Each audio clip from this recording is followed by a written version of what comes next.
नमस्कार दोस्त। आज हम सब सामान्य अध्ययन से संबंधित जो परीक्षा की दृष्टि से बहुत ही महत्वपूर्ण है उन प्रश्नों को हल करेंगे। तो चलिए स्टार्ट करते हैं। अपना पहला प्रश्न है आपका, निम्नलिखित में से कौन सी बीमारी आनुवंशिक है? कौन सी बीमारी आनुवंशिक है? तो हीमोफीलिया जो होता है यह आनुवंशिक होता है। हीमोफीलिया अर्थात रक्त स्राव, रक्त का बहना। दूसरा है फिनाइल कीटोनुरिया। फिर अगला है दात्र कोशिका रक्त न्यूनता।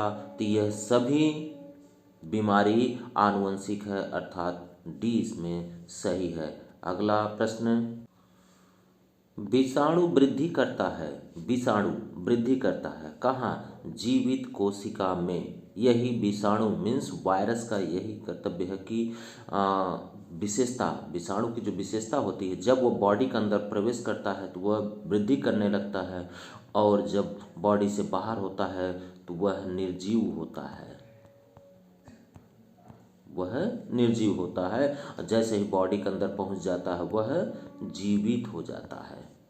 अगला प्रश्न, यौन संचारित रोग क्या है? यौन संचारित रोग तो क्लैमीडिया भी है, एड्स है, हर्पिस है, अर्थात ये सभी चारों सत्य है यहाँ पर। अगला प्रश्न यहाँ पर, मच्छर में मलेरिया परजीवी का जीवन चक्र किसने खोजा है? तो कौन खोजे थे? वह है रोनाल्ड रॉस ने खोजा है। अगला प्रश्न, जापान में उपहार स्वरूप भेंट किया जाता है। तो जापान में उपहार स्वरूप क्या भेंट किया जाता है? यूप्लेक्टेला। यूप्लेक्टेला को ये उपहार स्वरूप जापान में भेंट किया जाता है। अगला प्रश्न, मस्तिष्क कोश की अस्थियां परस्पर किस प्रकार की संधि से जुड़ी होती है? मस्तिष्क कोश की अस्थियां तो वह अचल संधि से जुड़ी हुई होती हैं। अगला प्रश्न, छोटे बच्चों के शरीर में रीढ़ की हड्डी में कुल कशेरुकाएं कितनी होती हैं? तो 33 कशेरुकाएं होती हैं। अगला प्रश्न, एक वयस्क व्यक्ति की रीढ़ की हड्डी में कुल कशेरुकाएं कितनी होती है?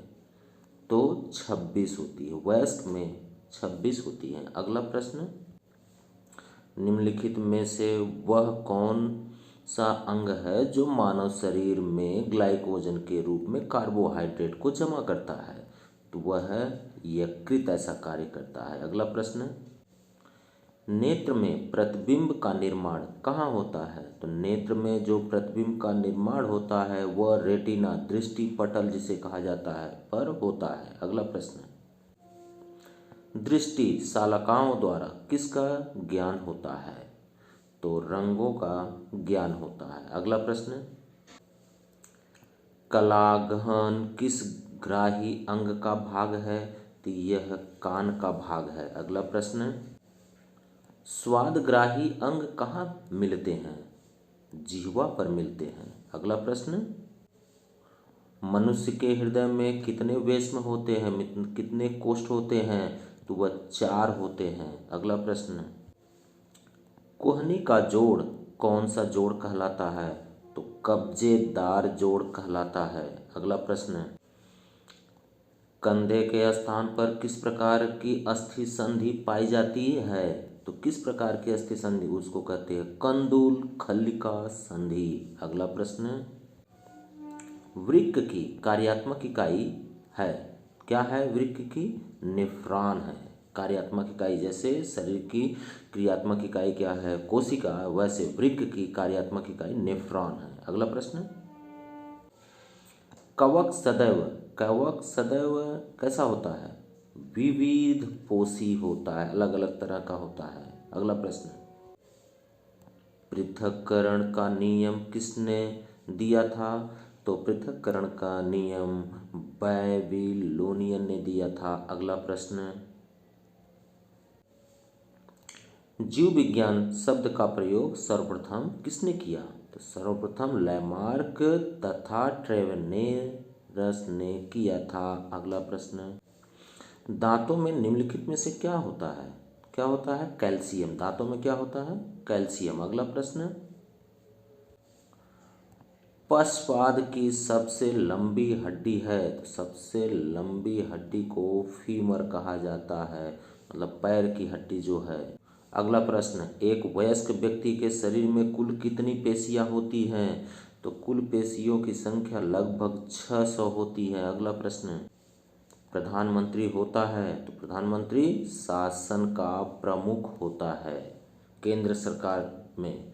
अगला प्रश्न, 1905 में बंगाल विभाजन का आदेश किसने दिया था? तो लॉर्ड कर्जन ने दिया था। और यह अंतिम प्रश्न है। यदि आप लोगों को प्रश्न अच्छा लगे तो कृपया चैनल को सब्सक्राइब जरूर करिए। धन्यवाद।